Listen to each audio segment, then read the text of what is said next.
Hallo Leute, ich bin Katja und ihr seht Deutsch für euch.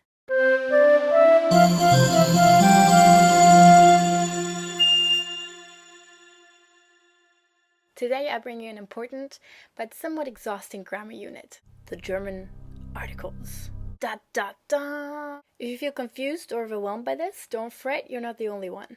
I'm only introducing this early on because knowing other things first really doesn't make it that much easier, and this way you might be able to develop an intuition for it earlier. Okay, let's start. We have three genders, männlich, weiblich, and sachlich. But unlike in English, where every noun is accompanied by the same article, the, we have a separate article for every one of the three genders. The male definite article is der. The female direct article is die. And the neutral definite article is das. So just to avoid confusion, der, die, das is not the equivalent to he, she, it, but the equivalent to the.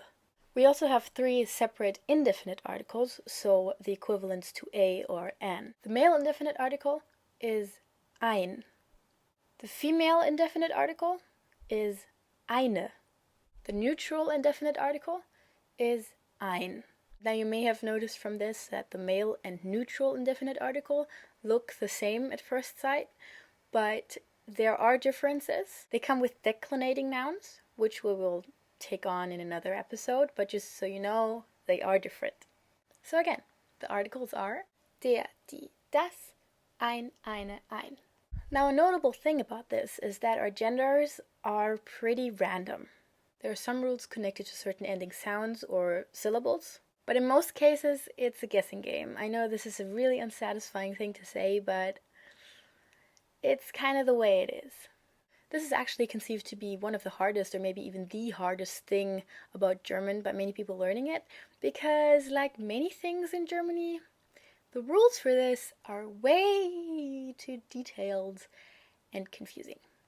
As I mentioned though, there are some rules. Here are some of them.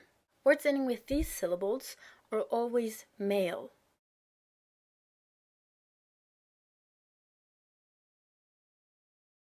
Words ending with these syllables are always female.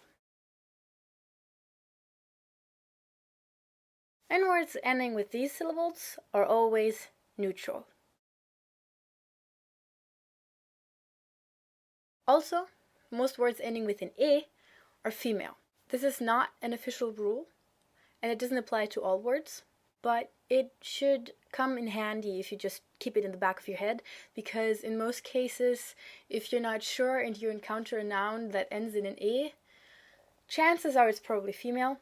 So the only common exception I can think of right now is Hase.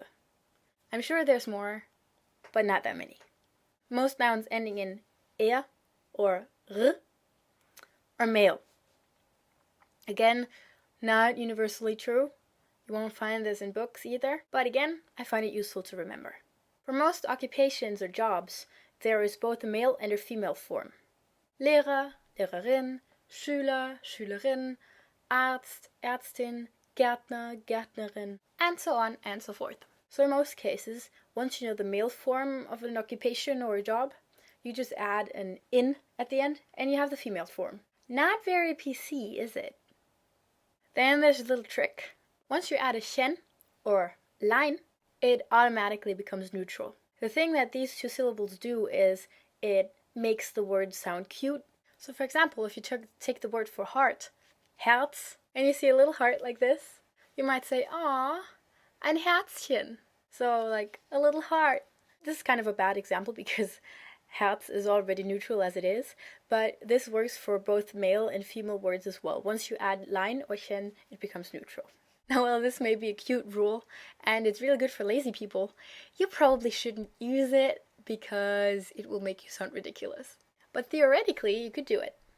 Now, I know you can't possibly remember all of these rules, and nobody, including me, will ask you to, ever. And to be honest with you, many Germans probably don't even know half of them. We're just lucky enough to have grown up with the language and be able to do it intuitively. So basically, in the end, it comes down to developing a feeling for them. And that only comes with practice. So when you're studying your vocabulary, make sure to always learn along the articles or genders along with the nouns, so you already get them into your head connected to the noun. Other than that, intuition comes with practice. And that is it for today. Yay! To be honest with you, I'm really glad to get past this topic because I feel like it kills motivation. Just, once again, let me tell you, don't stress yourself out about it. It's important you know this exists and that you develop an awareness for it, but don't focus on them too much. Most Germans think it's cute anyway when foreigners mix them up. Bonus! Next week, we'll get back to doing something more rewarding. Your random word of the week is Topf. Bis nächste Woche. Tschüss!